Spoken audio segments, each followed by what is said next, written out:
સાથે માન્ય પૂર્વ મંત્રી શ્રી અને આપણા લોકવાડીના ધારાસભ્ય શ્રી બલવંતસિંહ રાજપૂત સાહેબના પ્રતિનિધિ તરીકે જ્યારે કનુજી હવે એમને ધુરા સંભાળી છે પ્રતિનિધિ તરીકે સાહેબ આવી શક્યા નથી ત્યારે હું કનુજીના સન્માન માટે સ્વાગત માટે હું વિનંતી કરીશ વદનજીભાઈ માસ્તરને.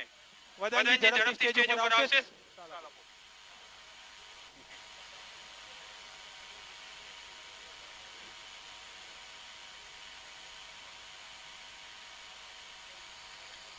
ખૂબ ખૂબ આભાર.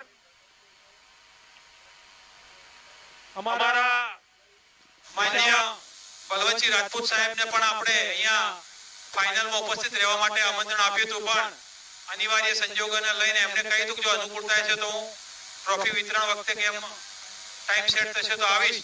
પણ અત્યારે જ્યારે આપણા ક્લોઝિંગ સેરેમનીમાં ઉપસ્થિત નથી ત્યારે એમનો મેસેજ હતો કે મારા વતી અમારા કનુજી ઠાકોર કાર્યાલય મંત્રી છે એમના પ્રતિનિધિ તરીકે તમે હાજર રાખજો. હું કનુજીને પણ વિનંતી કરીશ અહીંયા સ્ટેજ ઉપર આવવા માટે. કનુજીને વિનંતી કરીશ સ્ટેજ ઉપર પધારશે. મુખ્ય મહેમાન હતા ઓપનિંગ એવા બલવંતસિંહ રાજપૂત સાહેબનો આપણે આ તબક્કે ખૂબ ખૂબ આભાર માનીએ છીએ. ત્યારે વહીવટી પ્રશાસનની રીતે પણ આપણને સહકાર માટે સાહેબે ખૂબ આપણને મદદ કરી છે. એ સિવાય આ ટુર્નામેન્ટનું મુખ્ય દાન 51,000 રૂપિયા માન્ય મંત્રી સાહેબે આપણને આપ્યા છે. આ તબક્કે સાહેબ અહીંયા ઉપસ્થિત નથી, પણ આપણે સમસ્ત દશાવાળા ગામ આ કમિટી સાહેબનો ખૂબ ખૂબ આભાર માને છે.